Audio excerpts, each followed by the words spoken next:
For today's video, I'm going to be talking to you all about the Tiny Tiger. This is the Kitten Pâté chicken recipe and turkey recipe. So these are two different recipes. The one in the yellow can, this is the chicken recipe, and the one in the orange can is the turkey recipe. So these are specifically for kittens. Tiny Tiger does have some food options for adult cats as well, but this video is going to be focusing on two of their kitten recipes.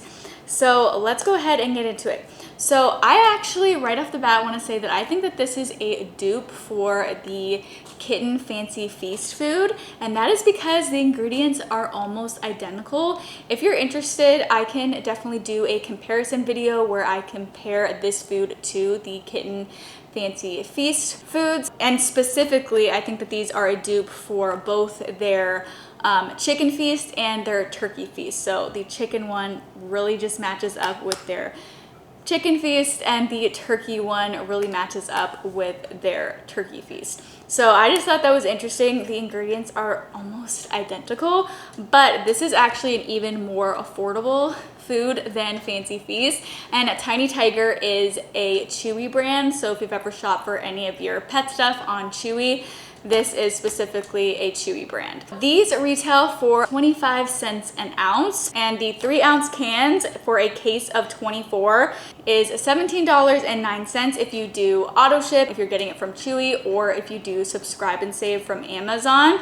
Or if you're not doing either of those options where you get a little bit of a deal, it's gonna be $17.99. So a very affordable food. Getting a pack of 24 of them for that price is really, really good. And even more affordable than Fancy Feast, which is 30 cents an ounce. Also, before I get into the ingredients and more of this review, I just wanna put a little disclaimer that I am not a cat nutritionist. I'm not a professional when it comes to cat food. However, I'm just a cat parent that wants to do the best to feed my cats the best that I can, and we like to review cat food on here and all sorts of cat products. So yeah, definitely do your own research. I just want to put that little disclaimer. I'm not claiming to be a cat nutritionist. So let's start off with the chicken recipe. So the first ingredient is chicken, of course, and then you're gonna have animal liver and meat byproducts, which those are both kind of vague ingredients. You don't know exactly what those protein sources are. You don't know the type of liver, and you don't know the type of protein sources that are from those meat byproducts. So just something to note, not necessarily a bad thing, but you just don't know what those protein sources are. And then you get chicken broth, you get fish, skimmed milk, natural flavor, dried egg product. They use guar gum for a thickener, and then you have the vitamins and minerals to make this a balanced food.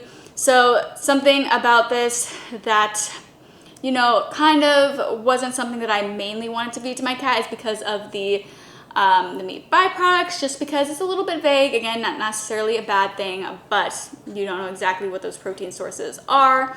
And then also the fish and the milk. So cats are actually lactose intolerant. So, you know, milk is not necessarily something that you want to give your cat super often, especially, or at least cow's milk. And then fish, you don't want to feed your cat fish every single day. However, because I am including these in a food rotation for my kitten, I think that this is still fine. This is not the only food that she is eating, so I think it's still a good affordable option.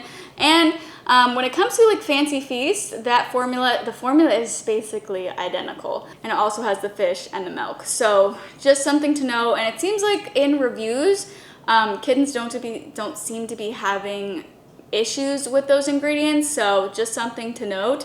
Very affordable food, and it still is meat focused, which I think is great and very important. And my kitten seems to really like it, so that's a win. And it is a smooth pate, so it makes it easy for kittens to eat it. It's grain-free, there's no corn, wheat, or soy, and it includes the essential amino acids, vitamins, and minerals that kittens need. So that is really great. And a 3-ounce can contains 89 calories, so that is what you get per can for the chicken recipe.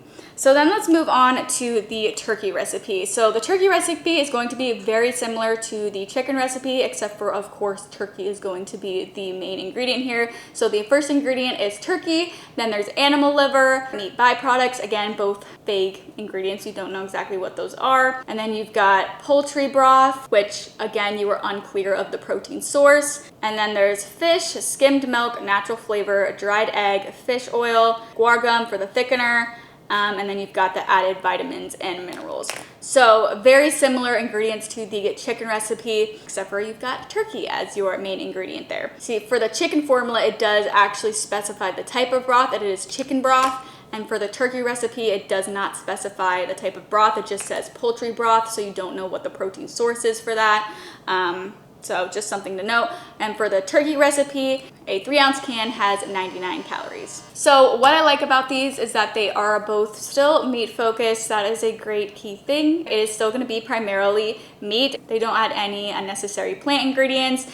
I like that it has broth for hydration, so your kitten has good hydration in this food. It is moisture rich. Now I do like to add a little bit of water to my kitten's food anyway. So that is something that I do, but I like that it has good moisture in this food. And of course, I like that this is affordable. I mean, this is so affordable. This is the most affordable food that I have seen personally. Then again, I have never really looked at like Friskies or anything, any of those other foods that I just don't feel like are great quality.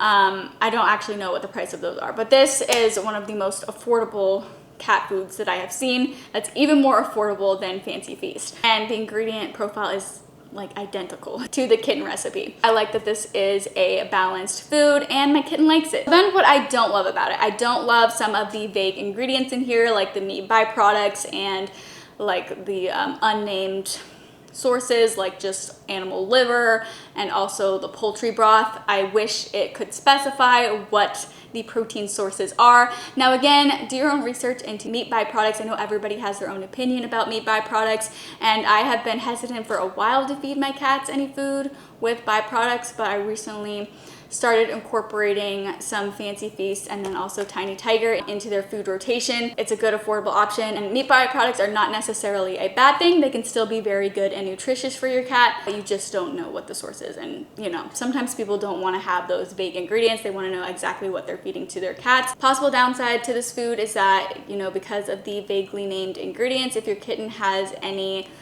food sensitivities with those unknown protein sources, it would be hard to know what proteins are causing issues for your kitten. So that's just something to know. I also wish that this did not have fish or milk in it, just because I don't want to feed my kitten fish every single day, and milk I don't really think is necessary to have in here for my kittens. So I kind of wish that it didn't have either of those ingredients, or I wish that they had a formula that did not contain fish or milk, because I think that would be even better. But yeah, I mean, fish is still okay in moderation, but it's not something that I want to feed to my kitten or my cat every single day. But I think it's okay in a food rotation where you're giving it to them just along with other good foods as well. I think this is a good food to feed in a rotation. Overall, I do think that this is still a good food for my kitten. It's very affordable and it is meat focused. It's moisture rich, so that is all great. If you are interested in checking out either of these foods, I will have them both listed and linked in the description box below. And if you enjoyed this video and found it helpful, please let me know by giving me a thumbs up. And if you're new here and you're not already subscribed and you'd like to see even more cat content from our channel, I would absolutely love it if you'd go ahead and subscribe to our channel. But thank you so much for watching, and I hope you tune in for our next video.